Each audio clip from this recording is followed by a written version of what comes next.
کھڑکی کھول کر میں اسی سمت دیکھنے لگا جدھر سے کتے بھونکنے کی آوازیں آ رہی تھیں، لیکن شاید کتوں کی آواز میں ایک اور آواز بھی آ رہی تھی، اور یہ آواز سن کر میرے رونگٹے کھڑے ہو گئے، کیونکہ یہ وہی آواز تھی، وہی گھرراہٹ اور ہڈیاں ٹوٹنے کی آواز، مدھم سی، مگر تھی وہی۔ اب تو مجھے بھی خوف آ رہا تھا، دل کے کسی کونے میں خوف اور وہم نے جگہ بنا لی تھی۔ ایک بات طے تھی کہ اب اس گاؤں پر کوئی نہ کوئی مصیبت پر پھیلائے سوار ہونے کی کوشش کر رہی تھی۔ اب آوازیں مدھم ہو رہی تھیں۔ میں نے کھڑکی بند کی اور دوبارہ بستر پر لیٹ گیا۔ شکیل اور خاور جلال کی موت کے بعد بہت سی قیاس نے مجھے گھیرے میں لے لیا۔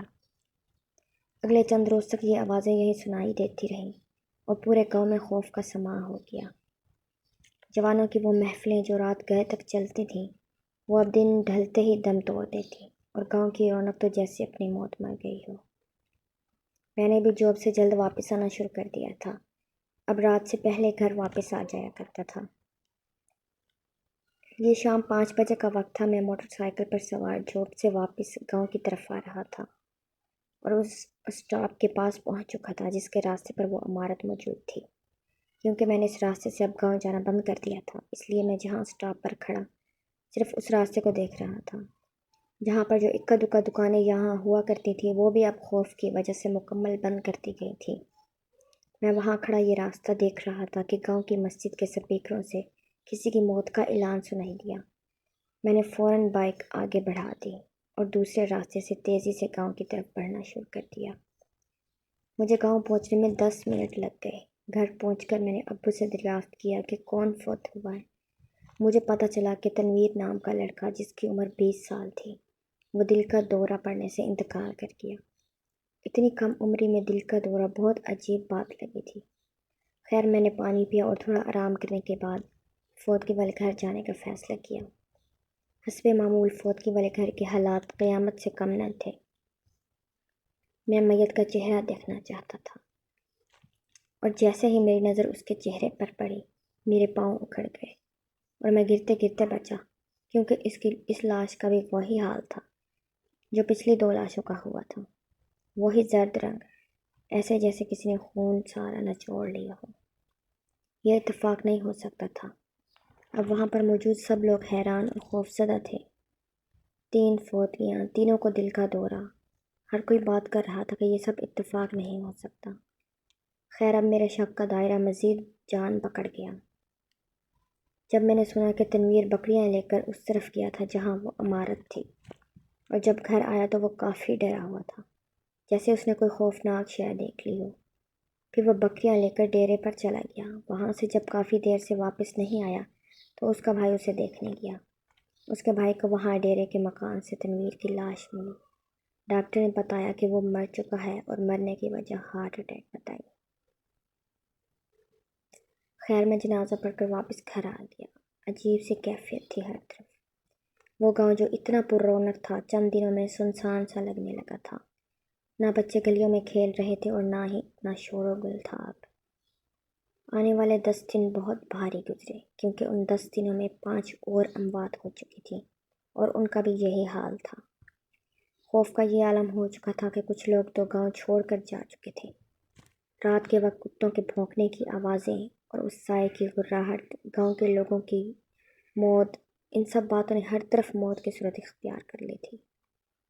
مجھے جاب کی طرف سے بھی رہنے کے لیے فلیٹ مل چکا تھا، مگر میں یوں گاؤں چھوڑ کر نہیں جانا چاہتا تھا۔ میرا بچپن یہاں گزرا تھا۔ میں اب فیصلہ کر چکا تھا کہ مسئلے کو یا تو ختم کروں گا یا خود مر جاؤں گا۔ میں نے گاؤں والوں کو اکٹھا کرنے کا سوچا اور مسجد میں اکٹھا کرنے کے لیے اعلان کروا دیا۔ شام کے وقت چودھری افضل کے گھر سب اکٹھے ہو گئے۔ ان سب کو معلوم تھا کہ وہ یہاں کس مقصد کے لیے آئے گئے۔ سب اس بات پر راضی تھے کہ موت کا یہ سلسلہ کسی نہ کسی طرح اس سائے اور عمارت کی وجہ سے ہو رہا ہے۔ ان میں سے کچھ کہہ رہے تھے کہ اس عمارت کو گرا دیں، اور کچھ کوئی اور رائے دے رہے تھے۔ سب باتیں کسی نتیجے پر نہیں پہنچ رہی تھیں۔ لاسٹ پر سب میری طرف دیکھنے لگے کہ میری کیا رائے ہے، کیونکہ میں اس منحوس سائے کو روبرو ہو چکا تھا۔ میں نے کہا، اگر وہ سایہ ان موت کے پیچھے ہے تو اس عمارت کو گرنے سے کوئی فائدہ نہیں ہونے والا۔ اگر ہم نے ایسا کیا تو ہم سے وہ اس کا انتقام ضرور لے گی۔ ایک بات جو میں نے نوٹ کی تھی وہ تھی کہ اللہ کے ذکر سے وہ بدروح بہت ڈرتی ہے، کیونکہ جب میں اس کے روبرو ہوا تھا تو میں نے سورۃ ناس پڑھنا شروع کر دی تھی، جس کی وجہ سے اس نے مجھے نقصان نہیں پہنچایا۔ ہمیں کسی کامل مسجد امام کو یہ واقعہ سنانا چاہیے تاکہ وہ ہمیں اس کا کوئی حل بتا سکے۔ لاسٹ پر میری بات سننے کے بعد سب اس بات پر متفق ہو گئے اور یہ کام مجھ پر چھوڑ دیا گیا۔ میں وقت ضائع نہیں کرنا چاہتا تھا کیونکہ پہلے ہی بہت نقصان ہو چکا تھا۔ میں ایک امام مسجد کو جانتا تھا۔ میں نے سارے واقعات فون پر امام صاحب کے سامنے بتائے۔ ہماری مسجد کا امام بیمار تھا، اس لیے کسی اور امام صاحب سے رابطہ کرنا پڑا۔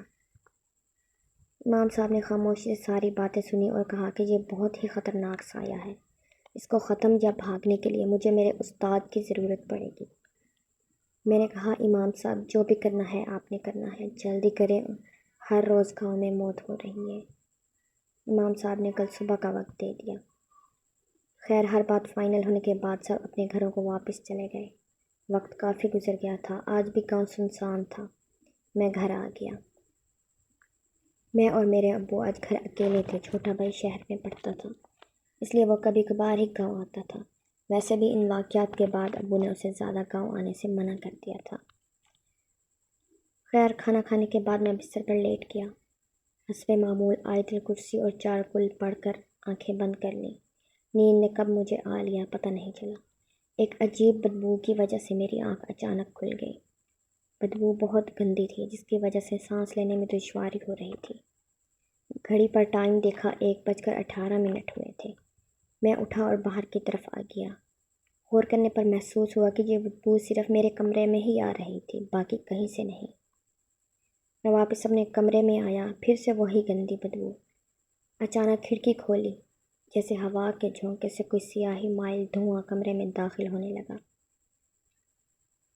میں دوڑ کر کھڑکی کے پاس گیا اور جیسے ہی میں نے کھڑکی کے پار بازار میں دیکھا تو میری جان حلق میں اٹک گئی، کیونکہ باہر وہی سایہ نما عورت میرے کمرے کی کھڑکی کے سامنے بازار میں کھڑی تھی۔ میں لڑکھڑا گیا۔ اللہ کی پناہ، اس کا چہرہ اتنا بھیانک تھا کہ کمزور دل والے اس کی شکل دیکھتے ہی مر جاتے۔ اس کے پاؤں زمین پر موجود نہ تھے، ایسے لگ رہا تھا جیسے وہ ہوا میں معلق ہے۔ خوف سے جسم میں کپکپی طاری ہو گئی تھی۔ پھر ایک آواز سنائی دی کہ اگر تو باز نہ آیا تو کل تیری باری ہے۔ آواز اس کی قدر اتنی تیز تھی کہ پورے گاؤں میں سنائی دی ہوگی۔ پھر میرا نام لیا گیا۔ میں سامنے بت بنا کھڑا ہوا تھا، ایسے جیسے جان ہی نہ رہی ہو۔ اس کے بعد اچانک سناٹا ہو گیا۔ اتنی دیر میں پورے گاؤں میں لوگوں کی آوازیں آنا شروع ہو گئی۔ ابو میرے کمرے میں آ گئے، انہوں نے مجھے سنبھالا اور پانی پلایا۔ اب بازار میں لوگ اکٹھے ہو گئے تھے۔ میں نے خود کو سنبھالا اور دوڑ کر بازار میں چلا گیا۔ وہاں لوگ اکٹھے ہو گئے تھے اور سب نے ہر کوئی آیت الکرسی پڑھ رہا تھا۔ ساری رات ہماری ایسے ہی گزری اور اب یہ ثابت ہو گیا تھا کہ وہ بلا ہی ساری موتوں کی وجہ ہے۔ اس کا مجھے یوں موت کی دھمکی دینا اس سے پتہ چل گیا تھا کہ اسے یہ معلوم ہو گیا تھا کہ میں نے ہی اسے ختم کرنے کا ارادہ کیا ہوا تھا۔ خیر اب صبح کی روشنی نکلنے تک سارے گاؤں کے لوگ آیت الکرسی کی تلاوت کرتے رہے۔ یہ بات طے تھی کہ اگر آج اس کا خاتمہ نہ ہوا تو میں کل کا سورج نہیں دیکھ سکوں گا۔ ہم لوگ بے صبری سے امام صاحب کا انتظار کر رہے تھے۔ سارے کام چھوڑ کر ہم سب ایک جگہ اکٹھے ہو گئے تھے۔ دن 1 بجے امام صاحب آئے اور ان کے ساتھ ایک انتہائی نورانی چہرے والی شخصیت بھی تشریف لے آئے۔ امام صاحب نے حال چال پوچھا اور میں نے رات ہونے والے واقعے کی تفصیل بیان کر دی۔ اس روحانی شخصیت نے ایک نظر مجھے دیکھا اور یہی کہا کہ تم خوش قسمت ہو۔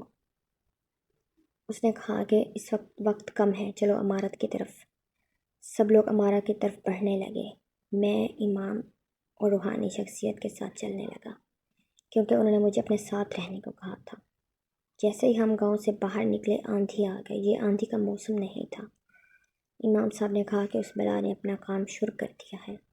جیسے جیسے ہم آگے بڑھ رہے تھے آندھی تیز ہو رہی تھی، ایسے لگ رہا تھا آج یہ ہمیں اڑا کر ساتھ لے جائے گی۔ اب اس آندھی میں آوازیں بھی آنا شروع ہو گئی تھیں۔ بہت مشکل سے ہم عمارت تک پہنچے۔ یہاں آتے ہی آندھی تھم گئی تھی۔ 3 بج رہے تھے کیونکہ آندھی کی وجہ سے یہاں پہنچنے میں بہت وقت لگ گیا تھا۔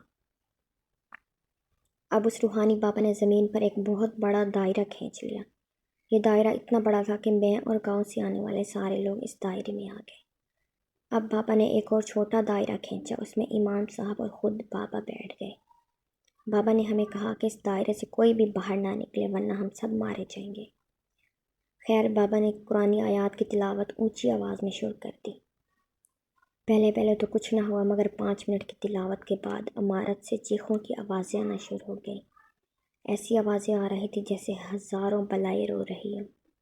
خدا کی پناہ، ہم سب ایک دوسرے کے بازو پکڑے کھڑے تھے اور سچ بچاؤں تو بھاگنے کو دل چاہ رہا تھا، مگر روحانی بابا نے سختی سے منع کیا ہوا تھا۔ اب آوازیں پاس آنا شروع ہو گئی تھی اور ان کی شدت میں اس قدر اضافہ ہو گیا تھا کہ ہم لوگوں نے کانوں پر ہاتھ رکھ لیے تھے۔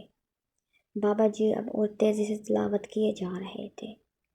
پھر اچانک عمارت کا گیٹ اس زور سے کھلا کہ سارا گیٹ ٹوٹ گیا اور کافی دور جا گرا۔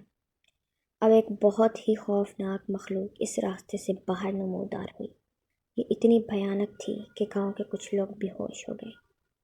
ہم سب دائرے میں بیٹھ کر یہ سب دیکھ رہے تھے۔ آج اصل میں وہ بلا اپنے روپ میں آئی تھی۔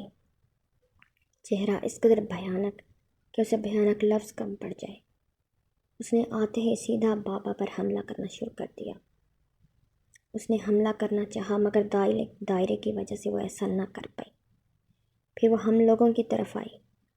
اس کا ادھر آنا تھا کہ 10 لوگ اور بے ہوش ہو گئے۔ ہم انہیں پکڑ کر بیٹھے تھے تاکہ دائرے سے باہر نہ گر جائیں۔ اس بلا نے ہمارے دائرے کا چکر لگایا مگر وہ حملہ نہ کر سکی۔ یہ سب اس دائرے کی وجہ سے ہو رہا تھا۔ آخر کار وہ ایک جگہ ساکت ہو گئی اور پورے زور سے چیخنے لگی۔ بابا جی مسلسل تلاوت کیے جا رہے تھے۔ پھر یکدم بابا نے ہاتھ کھڑا کیا اور اللہ اکبر 3 بار کہا۔ اس کے ساتھ ہی اس بلا کا جسم آگ میں تبدیل ہو گیا۔ مجھے یاد ہے اس کی نظریں مجھ پر ٹکی ہوئی تھی جیسے کہہ رہی ہو کہ میری موت کا ذمہ دار تو ہے۔ اب اس کا جسم راکھ میں تبدیل ہو گیا اور ہوا میں اڑ گیا۔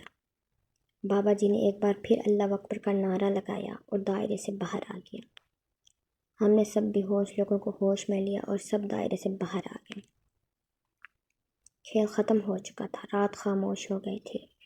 سب اللہ کے روبرو سجدے کر رہے تھے۔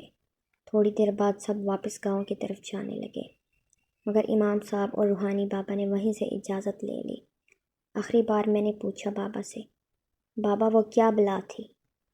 بابا جی مسکرائے اور کہا، تم بہت خوش قسمت ہو، اور آگے بڑھ گئے اور جاتے ہوئے کہنے لگے، وہ موت کا سایہ تھا۔